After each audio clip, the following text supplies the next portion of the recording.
Welcome back to the deep dive. We are digging into, well, just a monumental stack of source material today. It's all the explosive intelligence leaking out of Genoa City. Yeah, we're aiming to give you the ultimate shortcut, really, to being fully informed about what looks like a massive week starting September 22nd.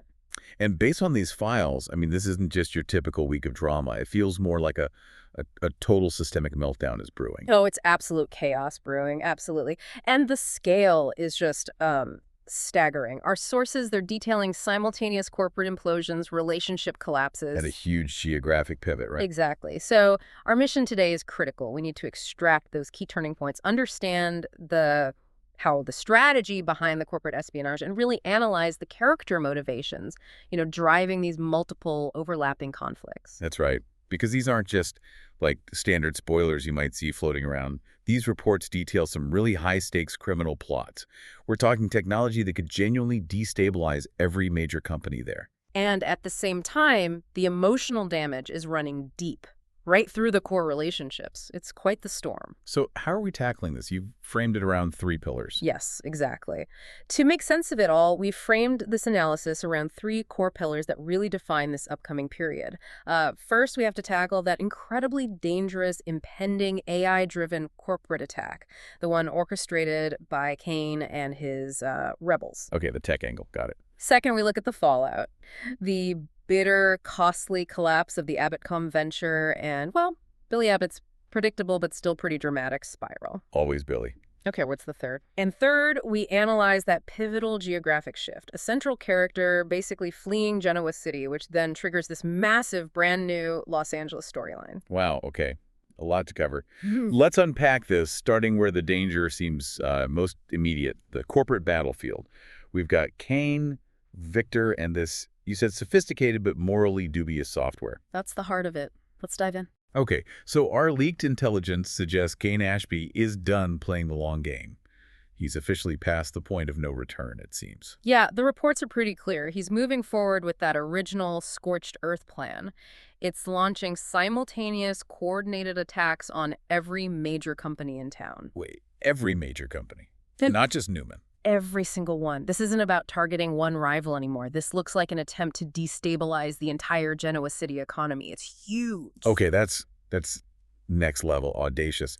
But how? How does he think he can pull that off without getting caught immediately? Well, that's where the methodology gets really fascinating. Cain understands, a direct frontal attack is just too easily traced back to his group, Team Rebellion. Right, they'd be the prime suspects. Exactly. So he's relying entirely on what the material calls a sketchy AI program. But the function of this AI, that's the key to their whole strategy. Okay, tell me about the AI. What does it do? It's designed to execute a kind of digital camouflage. It makes the external hack look like it's actually coming from within the targeted company, not as an external hack. Okay. So it looks like an inside job. Yeah. That distinction is everything, isn't it? It is, because if the attack looks internal, it buys Cain and his crew critical time. Instead of immediately looking outside for hackers, companies like Newman Enterprises or Jabot. They'd start looking inwards, launching internal audits, hunting for leakers, disgruntled employees. Precisely. They'd be forced to focus on their own people. It delays the realization that the source is external and orchestrated by Cain. It's tactical paralysis. And it probably makes prosecution a nightmare down the line, too. Plausible deniability. Immensely complicated. If they can't definitively trace the attack source back to Cain, the co-conspirators maintain that layer of deniability. And Cain is explicitly selling this ethical shield to his team. He tells Michael Baldwin about it. Yes, he tells Michael flat out, yeah, the plan involves breaking some laws, but he promises no one will be held accountable or have dirty hands. He claims the AI shields them. And the justification. He frames this enormous risk as being worth it. Claims the payoff is going to be huge. Classic high-risk, high-reward thinking. Okay, but we also can't miss the irony here. It's almost comical, but also incredibly dangerous. The timing. Oh, the timing is perfect soap opera chaos. Our sources highlight that Cain is prepping this multi-front tech-driven attack, just as Victor Newman is simultaneously planning his own retaliation. Yep, Victor states he plans to take down Billy, Cain, and Jack Abbott all at once. So they might launch attacks at the exact same time. It creates this perfect storm scenario. Both of these corporate titans are trying to basically reset the power structure in Genoa City at the very same moment. But Victor might be the one caught off guard. That's the kicker. Because Kane's attack uses this masked AI, Victor could be completely blindsided. He'll be looking for conventional threats, maybe relying on his usual spies. But instead, he finds himself dealing with what looks like an internal systems collapse. A threat he might mistakenly blame on Jack or even one of his own executives. Exactly. While Kane is executing his plan completely under the radar, it's like a game of invisible chess. Hashtag tag tag tag tag 1.2, assembling the co-conspirators and internal conflict. Okay, so to pull off something this massive, this criminal, Kane and Amanda Sinclair, they summon their key players. To the train car, of course. Of course, where else? Gotta love the train car meetings. So who's there? Phyllis Summers and Michael Baldwin. I mean, the visual alone. Two high-profile lawyers and Phyllis, who's basically, a human chaos agent. Right, meeting in a stationary train car to plot high-tech corporate espionage. It is peak Genoa City, isn't it? It really is. But that team dynamic must be critical. Kane's trying to blend chaos with calculation here. He is, and you can see the immediate friction. Michael, this sort of veteran legal mind, he's understandably surprised, maybe even a bit shocked, to see fellow lawyer Amanda fully on board with obvious criminality. That's the moment of ethical compromise, right? What's Amanda's justification? She delivers the classic Genoa City line. Sometimes you've got to work in gray areas for the greater good. She's basically sacrificing her legal code for what she sees as a justifiable outcome. Maybe a bigger slice of the pie for herself, or maybe genuine revenge against Victor. Hard to say with Amanda sometimes. True. But this is where Michael becomes so valuable to the team, despite maybe his initial moral reservations. He spent years as Victor Newman's consigliere, right, operating in that perpetual legal twilight zone. So he knows the playbook. He quickly assures the group he knows exactly how to bend the law. Michael isn't just a lawyer here. He's their expert in legal gymnastics, operational security, especially when dealing with someone like Victor. But the sources flag something else too. Intense friction between Michael and Phyllis. They're squabbling. Apparently so. Bickering about personal grudges, old feuds. Kane actually has to step in, tell them to hush it up, demand they get along for the sake of the mission. You have to question the operational security there, though. If your core team can't stop fighting while planning massive illegal attacks, does Kane maybe overlook these personal liabilities? It suggests he might be prioritizing their unique skill sets. Phyllis's tech history, Michael's legal maneuvering over their, let's say, temperamental compatibility, which could be a major blind spot. Hashtag 1.3, the expulsion of Billy Abbott and his reaction. Okay, so that friction, that instability, Mm-hmm. it leads directly to a big personnel decision, right? Billy Abbott gets the boot. Yeah, he's expelled from Team Rebellion. And Kane's rationale, according to the sources, is crystal clear. Billy was deemed too emotional about his vendetta against Victor. Making him an unpredictable wild card. Exactly. Which, I mean, let's be honest, is probably accurate. It's the ultimate tragicomic rejection for Billy, though. His entire identity for years has been wrapped up in fighting Victor, and now that very obsession makes him unsuitable for the real fight, the criminal one. It really highlights the difference in motivation. Kane seems driven by cold calculation, maybe profit. Billy is just pure hot rage. Kane correctly sees that as a liability for their meticulous AI plan. And the irony, as you said, Kane, planning felonies against everyone, keeps Phyllis, who's arguably almost as volatile as Billy. Right, but tosses Billy. And when Phyllis quite reasonably expresses concern about how Billy will react, especially since she gets to stay, Kane just brushes it off. Dismisses it casually, says Billy will be fine. Alarmingly casually, yes. Yeah. He'll be fine. Famous last words in Genoa City, usually. Yeah, spoiler alert from the source material. Billy is catastrophically not fine, not even close. No, we see him throwing a full-blown tantrum at home. But the real core of his reaction, what drives him, is the rejection itself. He crashes the train car meeting. Not just to ask why, but specifically outraged that Kane kept Phyllis and kicked him out. Precisely. His ego is bruised. In his typical, high dudgeon, he yells that Kane doesn't know what he's doing. It's perfect character consistency for Billy, though. He's not mad about the crime itself. He's mad about the personal slight. He feels like his role as Victor's chief adversary has been usurped or dismissed.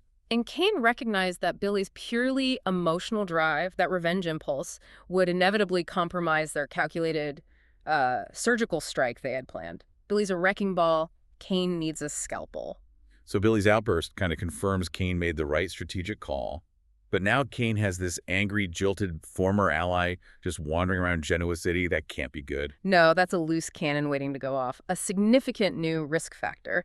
Tag 1.4, Victor's ultimatum, and the double agent threat. Okay, so Kane's managed to alienate Billy. He's trying to keep his remaining team in line. Mm-hmm. But the real heavyweight shows up right after the others leave the train car. Victor Newman, of course. He shows up, skips the pleasantries, and delivers this direct existential ultimatum to Kane. Are you in or are you out? Victor never wastes time with subtleties, does he? The pressure is immediate, intense, and the deal he's offering Kane. It's likely the previous one, right? Yeah, designed to force Kane to ditch his own schemes, specifically the one against Jabot and align with Victor against Jack. And the leverage Victor has, it's potent. It's not about future tech, it's about the past. Much more damaging than any corporate hack, potentially. Our sources suggest the threat revolves around Victor releasing info, alleging Kane's father, Colin Atkinson, conned a woman out of the inheritance that was the seed money for Arabesque. Which is the foundational capital for Kane's entire empire, his legitimacy. It's a really critical strategic contrast, isn't it? Kane's attacking the future with his traceable but masked AI. Victor's attacking the past, the origin story of Kane's wealth, which you just can't erase. Exactly. Victor's goal hasn't changed. He wants Kane to join forces against Jack, destroy Jabot, and permanently realign Genoa City's corporate power structure. He wants Kane on his side. And he demands an answer on the spot. You need to decide right now, because when I walk off this train, my offer to you is off the table. Classic Victor pressure tactic. Total power play. Kane appears to consider it, but the intelligence speculates, probably correctly, that Kane's just letting Victor think he's considering it. Suggests Kane likely already has his own counter-strategy locked in. He absolutely needs one, especially because of the huge vulnerability we talked about. Michael Baldwin. Right. The spoiler stack strongly speculates Michael is, in fact, playing double agent for Victor, running back to warn the mustache about Kane's AI operation. Okay, let's really drill into this. If Michael is spying for Victor, Kane's whole operation is basically compromised before it even launches, right? Completely. It's doomed. So, does Kane know? Is he savvy enough to realize this? Or is he about to get blindsided by the guy he thought was his legal ace? Look, if Kane is the shrewd operator he presents himself as, he has to anticipate Michael's loyalty potentially snapping back to Victor, given their decades-long, very complicated history. It's the logical assumption. So, if Kane's truly smart, the theory goes, he's planning to use Michael. Turn him into a conduit for disinformation. To funnel false information back to Victor. Make Victor chase ghosts. Exactly. Feed Michael deliberately misleading details. Maybe about the targets, the timing, the specific vulnerabilities they plan to exploit. Ensure Victor reacts to the wrong threat at the wrong time. Okay, but using Michael as a decoy, that doubles the risk, doesn't it? What if Victor sees through the disinformation? Or what if Michael, feeling maybe cornered or exposed, decides to just run to Victor with the real details anyway? That's the high-stakes gamble right there, the slightest miscalculation. And Kane not only fails, but exposes himself and Amanda to massive legal jeopardy. Far worse than the Colin Atkinson scandal Victor's dangling. So it really comes down to Kane's read on Michael. Absolutely. If Kane trusts Michael, genuinely believes their current partnership outweighs Michael's long history with Victor, Kane likely loses everything. But if he's cynical enough to distrust Michael immediately and uses him as that disinformation channel, he gains a potentially massive strategic advantage. Kane's operational success hinges less on the fancy AI, maybe, and more on correctly reading Michael Baldwin's true loyalty, which is, a far more complex equation than any algorithm could solve. it really is chess, Yeah. but with actual prison time on the line. The AI is the weapon, but Michael is the potential Trojan horse. If Kane gets this read wrong, that AI attack collapses before it even starts. Huge stakes. Okay, so while Kane is plotting this calculated, high-tech chaos, we need to shift gears. We need to look at the immediate, destructive, and deeply personal chaos caused by the very man Kane just rejected. Billy Abbott. His spiral is the perfect counterpoint, isn't it, to Kane's cold calculation. This is where we see the intense human cost of that relentless emotional need for revenge. Absolutely. The contrast is stark. Kane's risking laws for potential profit. Billy seems to be sacrificing relationships and professional futures purely for self-destructive rage. And our source material points directly to the fallout. Professional and personal, centered around Sally Spectra, and, interestingly, Audra Charles. All thanks to Billy's inability to control that vendetta, #tag 2.1 the redhead, delivers devastating news. Right, so Sally Spectra, ever the survivor, but now seemingly the bearer of bad news, she's the redhead who has to break it to Audra Charles. And the news is devastating. Abbott.com, the venture they were both banking on, is dead before arrival. Both Sally and Audra are instantly jobless. And the really crushing part is the lie that came before it, right? Yeah. Billy didn't own up to it initially. No, he shielded himself. He initially told Sally that Jack pulled the funding, making it seem like it was Abbott family drama deflecting responsibility. But the truth, later confirmed by Diane and Jack themselves. The truth reveals the depth of his self-sabotage. Billy literally told Jack, go ahead and take back the money. He actively killed his own company. He consciously murdered it, destroyed a potentially promising professional future, not because of, market forces or external pressures. But because he was so obsessed with his vendetta against Victor and saw this risky chance to maybe grab Chancellor, that he actively chose to torpedo Abbott.com. It's not just a failure to launch. It's Billy proving exactly why Kane called him a wild card. He's unstable. It's textbook Billy Abbott history, isn't it? We've seen this pattern before, whether it was his gambling, his impulsive decisions about Chancellor. Whenever there's an opportunity that requires stability, patience. His need for that immediate, usually self-destructive emotional gratification, almost always tied to Victor, takes over. He doesn't just fail. He self-destructs and drags down everyone associated with him. And the collateral damage here is profound. Sally and Audra were betting their professional credibility, their immediate careers, on this. They weren't even part of Billy's feud. Exactly. But they're paying the highest price for his inability to prioritize anything beyond his own rage. It makes his actions not just volatile, but deeply, deeply selfish. Hashtag 2.2, the fracturing relationship. So that immediate professional fallout, it bleeds directly into the emotional collapse we all saw coming. Predictably, yes. Billy, facing the consequences, somehow manages to deflect responsibility again. He turns the accusation back onto the one person who was actually trying to protect him, Sally. He's described as incredibly salty at Sally because she told Jack about the AI software, which she only did trying to get Jack to intervene to help stabilize Billy. Right, but Billy twists it, accuses her of not thinking about him. It's just classic blame-shifting, textbook behavior for him when cornered. When the bottom line is, Sally has been doing nothing but thinking about him, trying desperately to keep him from making these catastrophic, potentially criminal mistakes, trying to salvage their relationship. She really risked her own professional neck for him. But the source material suggests this is the breaking point. When she realizes Billy was clearly ready to throw Sally's future away just to chase his endless revenge cycle against Victor. That's it. The relationship reaches an irreversible point. The sources are pretty definitive on this. Sally is unlikely to put up with Billy anymore past this. It doesn't sound like a temporary cool-off. It sounds final. She risked everything. And he proved his own unstable rage was more important than her future, their shared life. Anything. It feels like a massive tipping point for Sally Spectra's character arc, too. Remember, she came to Genoa City seeking professional redemption, stability. And she threw it all away, in a sense, betting on Billy, believing maybe she could be the one to tame the wild card. And the reality check here is just brutal. Billy is fundamentally unstable. The conclusion from the source is that Billy is clearly spiraling out of control, and both Sally and Audra might soon be single. It just highlights the predictable, inevitable consequence. Two highly ambitious, independent women left hanging because of Billy's emotional recklessness. Exactly. So, in the span of probably just a few days, Billy gets rejected by the criminal conspiracy for being too unstable, he destroys his own company, and he loses the person who tried hardest to anchor him. The only thing Billy Abbott successfully accomplished this week, it seems, was proving everyone right about his volatility. Pretty much sums it up.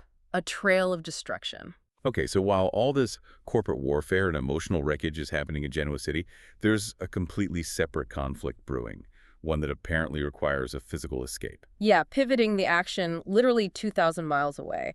This is a massive narrative shift, and it's centered around Claire Grace Newman and her desperate need for distance. It's a perfect example, really, of how a personal emotional decision can inadvertently kick off the next huge multi-season plot arc. Right. Claire's been under immense pressure, right? Especially from Kyle Abbott. Immense pressure. She needs breathing room, space. The sources say Kyle keeps pressuring her, just not giving her the time or distance she explicitly asked for to process everything she's been through, which is a lot. Hashtag 3.1, Claire's need for distance, and Holden's bold offer. So Claire's exhausted. Kyle's basically smothering her. Yeah. And that creates a vacuum. which Holden Novak immediately steps into.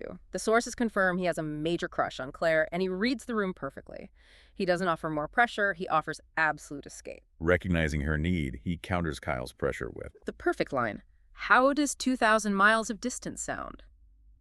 He proposes she come to Los Angeles with him. wow. That's strategically brilliant in a relationship sense. It turns Kyle's pressure into a literal escape route.